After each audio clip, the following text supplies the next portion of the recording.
Hello guys, welcome back to our channel. Dan pada kesempatan kali ini, kami dari kelompok 6 mata kuliah merger dan akuisisi akan menjelaskan proses pengakuisisian Kukmin Bank terhadap Bank Bukopin. Tentu saja aku nggak sendiri, ada teman-temanku yang akan membantu aku untuk menjelaskan proses pengakuisisian ini dari awal hingga akhir secara detail. Are you ready guys? I am ready. Check this out. Di tengah pandemi COVID-19 ini terjadi banyak sekali penurunan kinerja perusahaan-perusahaan di Indonesia. Dan akhir-akhir ini sering kita dengar banyak perusahaan yang mengakuisisi perusahaan lainnya. Salah satunya adalah Bank Bukopin yang diakuisisi oleh Kukmin Bank asal Korea Selatan. Di mana dapat kita ketahui bahwa kedua perusahaan ini adalah bank yang besar di negara mereka masing-masing. Kukmin Bank adalah salah satu dari 4 bank terbesar di Korea Selatan dan Bank Bukopin adalah bank swasta buku 3 di Indonesia, di mana Kukmin Bank telah mendapat persetujuan dari otoritas jasa keuangan untuk menjadi pemegang saham pengendali atas Bank Bukopin dan mendapat persetujuan dari para pemegang sahamnya untuk melakukan private placement sebagai suatu upaya untuk penyelamatan ekonomi nasional, khususnya industri perbankan di Indonesia. Dan perlu kita ketahui bahwa karakteristik bisnis antar Bank Bukopin dengan Kukmin Bank ini memiliki kesamaan antar keduanya, yaitu keduanya berfokus pada sektor UMKM. Secara hukum, pengakuisisian ini telah sesuai dengan peraturan-peraturan yang telah ditetapkan di Indonesia. Dan berdasarkan data yang kami peroleh, transaksi merger dan akuisisi dari Kukmin Bank ini sangat terbatas, sehingga kita tidak dapat menghubungkan polanya dengan transaksi merger dan akuisisi dari negaranya, yaitu Korea Selatan.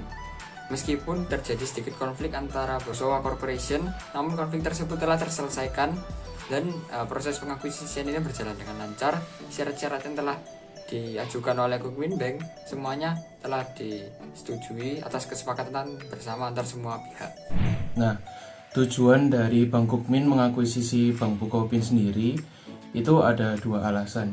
Yaitu yang pertama, seperti kita tahu bahwa di masa pandemi virus corona ini banyak sekali perusahaan termasuk bank-bank yang kolaps dan mengalami penurunan. Oleh karena itu, akuisisi dari Bank Bukopin ini diharapkan dapat mendongkrak keuangan Bank Bukopin agar dapat survive di masa pandemi ini. Dan yang kedua, untuk Bank Kukmin sendiri agar dapat memperluas pasarnya di Asia. Jadi diharapkan dengan akuisisi Bank Bukopin ini, area untuk Bank Kukmin lebih diperluas dan lebih dikenal di seluruh Asia, bahkan di Indonesia juga. Karena seperti yang kita tahu, Bank Bukopin juga cukup terkenal di negara Indonesia.